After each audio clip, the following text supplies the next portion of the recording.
Today, the US military budget is in excess of $1 trillion.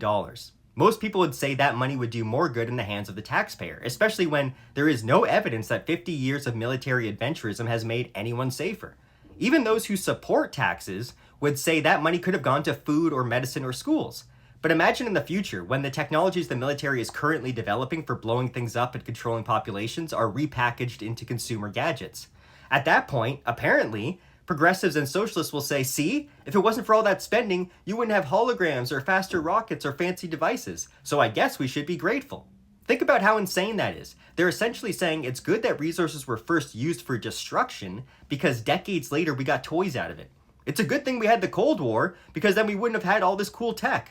This is the classic Bastiat blind spot, the broken window fallacy, obsessing over the seen gadget while ignoring the trillions of dollars and countless lives and opportunities wasted in the process, the unseen costs. So let me get this straight. The same people who chant, "No blood for oil," are suddenly proud of blood for broadband? So where are all the collectivists openly celebrating the military budget today? And would they dare go back in time and tell the poor people of the past that the wars and bombs were worth it for the sake of their iPhone?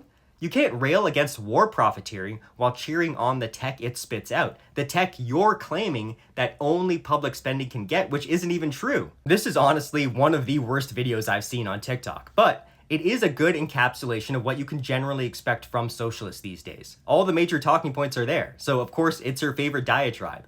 I've covered most of these in previous videos, and I'll include links to them so that you can explore the principles more. There are at least 8 linked in these 2 videos.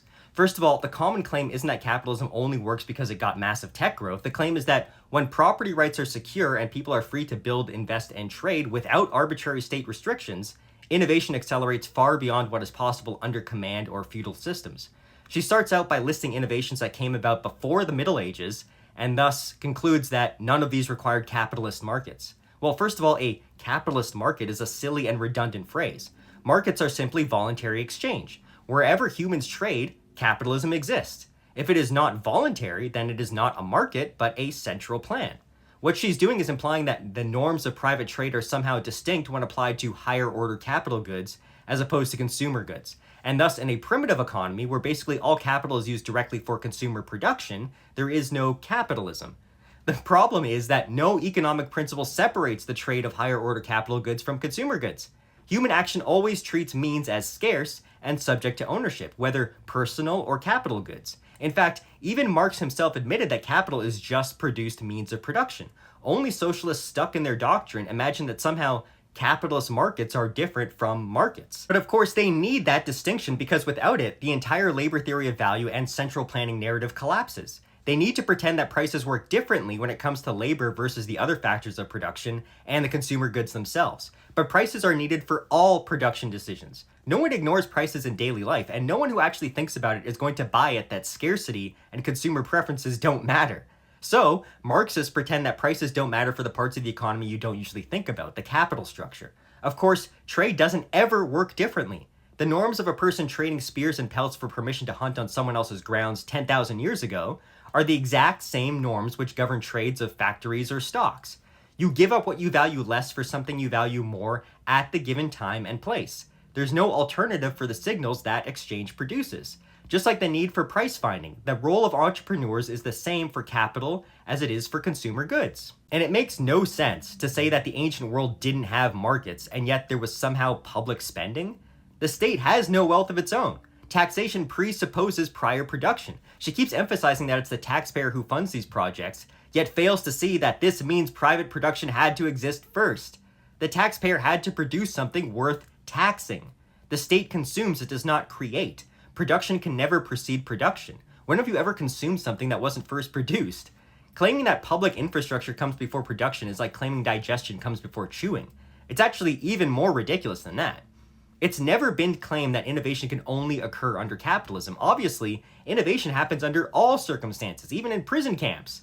The question is, what institutional framework allows sustained, widespread, and compounding innovation? The answer is capitalism because it protects the freedom of entrepreneurs and rewards risk-taking. She talks about the lead-up as though the whole thing were predicated on 1 or 2 technologies, but neglects to examine the Industrial Revolution itself, where the explosion in innovation actually took place, and only because of the freedom people had to continuously innovate.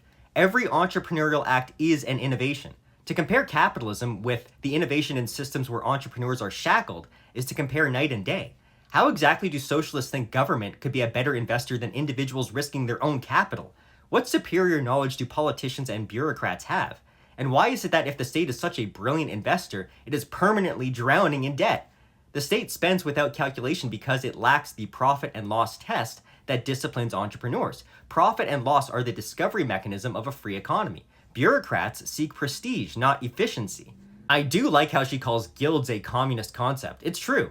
Guilds are anti-capitalist, much like IP law, which she brings up later. Both restrict competition. Guilds were proto-cartels using state force to block entry. Today, we have guilds regulating tradespeople, which I guess this creator is in favor of. And there are licensing bodies like legal bars, which restrict entry into professional business, which, again, I guess this creator is in favor of. I am against both of these because they use coercion to prevent people from entering the market. Consumers should decide who is worthy, not a government board. I would definitely agree that this restriction, which hurts people who are trying to provide cheaper, critical services, is very communist indeed. And so are the shortages it causes. So, we've cleared away the definitional fog. Markets are markets, and markets are timeless. Entrepreneurship is universal, and state-backed guilds, like all socialism, are anti-progress. But the biggest socialist myth remains, the idea that the state is actually the great innovator. That's where part 2 begins.